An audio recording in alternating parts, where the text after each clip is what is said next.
Welcome to my grocery shopping video. Good morning. එළවලු වටියකුත් අරන් ආවේ ඇයි කියලා බැලුවද? මං ඊයේ ගිහිල්ලා මේ සතියේට ගෙනාපු එළවලු ටික. ඉතින් ඉස්සෙල්ලාම එළවලු ටික පෙන්නලා ඊළඟට මගේ grocery shopping ටිකත් පෙන්නන්න ඕනේ කියලා හිතුවා. ඉතින් බලමුකෝ මගේ එළවලු වටියේ ඉස්සෙල්ලාම. මං මේ එළවලු, අලලූණු, හාල් පරිප්පු ගන්නෙ නම් පොලෙන්. ඉතින් ඒක නිසා මුලින්ම හිතුවා පොලෙන් ගන්න ටික ඔයාලට පෙන්නලා ඉන්න.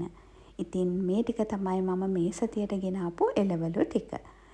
මල්ගෝව තියෙනවා, මුරුංග තියෙනවා, රාබු තියෙනවා, කැරට්, ගෝවා, බෝංචි මේ වගේ එළවලු ටිකක් ඉතින් මේ සතියට අරගෙන ආවා.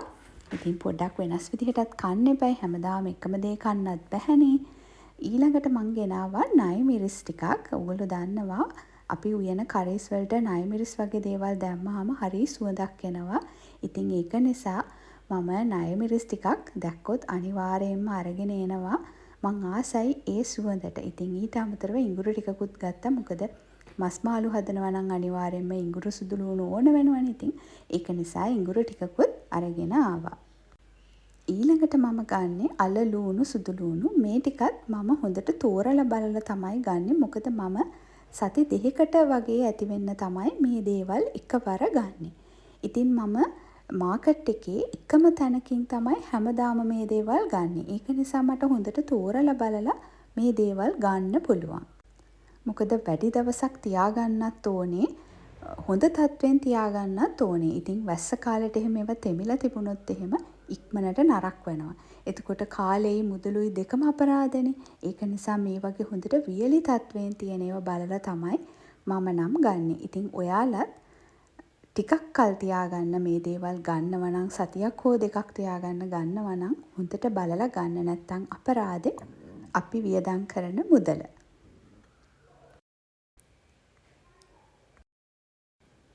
ඉතින් මේ වගේ හොඳට බලලා ගත්ත මේ අලලූණු ටිකත් මම වට්ටියටම දාලා තිබ්බා.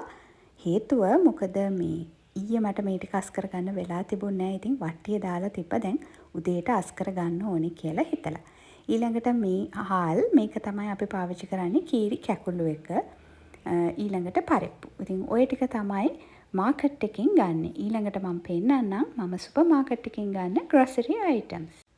මේ තියෙන්නේ මම සුපර් මාකට් එකෙන් ගන්න දේවල්. Tofu, cheese, slices, cheese veggies. ඒ ටික නම් නිතර ගන්නවා. මොකද පුතාට ඉස්කෝලේට ගෙනියන්න කෑම හදන්න ඕන නිසා. හැබැයි මේ පරාටා, මොසරෙල්ලා චීස් ඒ වගේ දේවල් නම් අවශ්‍ය වෙච්ච වෙලාවට විතරයි ගන්නෙ. මේ පරාට පැකට් එක try කරන්න ගත්තේ. මොකද මං ආසම PNS එකකට මේක හොඳද දන්නේ නැහැ. ඉතින් try කරලා බලන්නයි ගත්තේ. මේ තියෙන්නේ මම පාවිච්චි කරන sanitary items ටික. ඊළඟට සමපෝෂ පැක් එකක් ගත්තා. බිස්කට් ගැන නම් එච්චර හිතන්න එපා. මේ ඔක්කොම ගෙදර අය කනව නෙවෙයි. ඊළඟට රේසින්ස් පැකට් එකක් ගත්තා. කෝපි පැකට් එකක් ගත්තා. කුරුඳු පැකට් එකක්. ඊළඟට ඕට්ස් මේ උදේට බබාට හදලා දෙන්න ගන්නේ. ඊළඟට ලුණු කුඩු ගන්නකොට මම ලොකු පැක් එක ගන්නවා. මොකද ඒක මට ලාභයි. මාස 3-4කට එක පැකට් එකක් හොඳටම ඇති.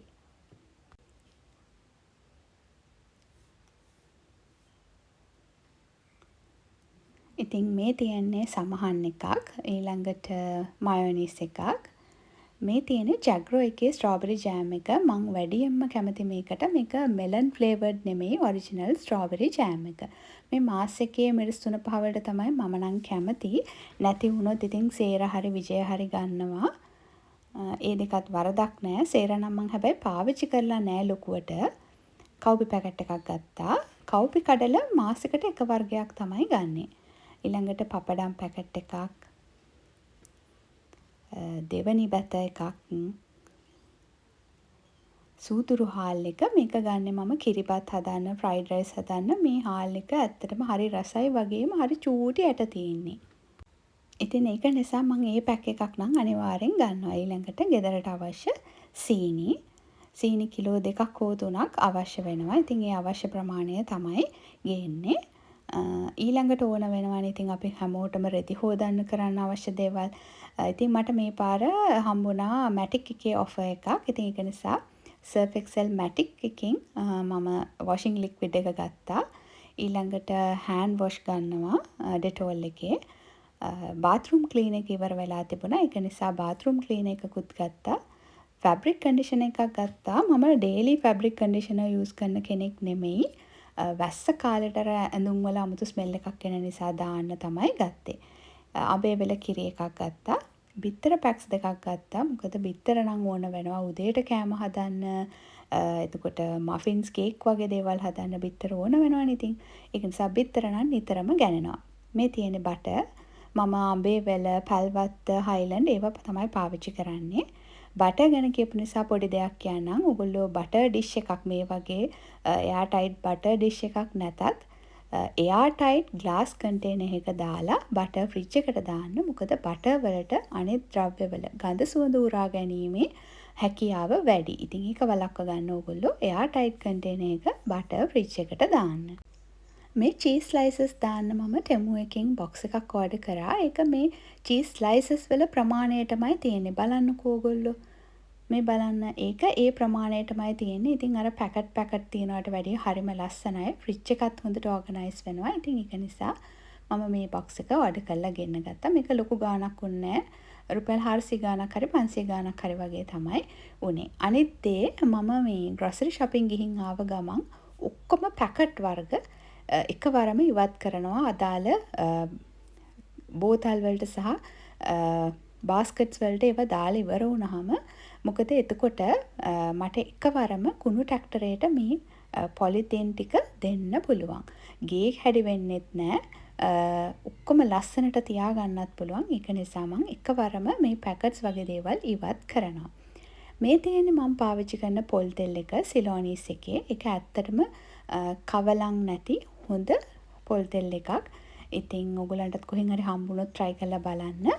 මම නම් online order කරලා තමයි ගෙන්න ගන්නේ. මම අහලා තියෙනවා තද වර්ණ වීදුරු බෝතලයකට තෙල් වර්ග දැම්මහම හිරු එළියෙන් වෙන හානිය අවම කරගන්න පුළුවන් කියලා. ඉතින් ඒක නිසා මේ බොටල් එක මම ටෙමු එකේ දැකලා order කරේ. මේකේ තව දෙයක් තමයි ස්ප්‍රේ කරන්න වක් කරන්න හැකියාව එකම බෝතලයට තියෙනවා. බෝතල් දෙක තුනක් අවශ්‍ය වෙන්නේ නැහැ. ඉතින් ස්ප්‍රේ කරන එක සහ වක් කරන එක දෙකම මේ බෝතලෙන් කරන්න පුළුවන්. එතකොට තෙල් නාස්තියත් අවම වෙනවා. බිත්තරයක් එහෙම බැද ගන්නකොට ස්ප්‍රේ කරලා එකවරම බැද ගන්න පුළුවන්. තෙල් නාස්ති වෙන්නේ නැහැ. ඉතින් ඔයාලත් ඔයිල් ඩිස්පෙන්ස් එකක් පාවිච්චි කරන්න. මොකද එතකොට තෙල් නාස්ති වෙන එක අවම කරගන්න පුළුවන්. ඉතින් එහෙනම් අදට ගිහිල්ලා එන්න.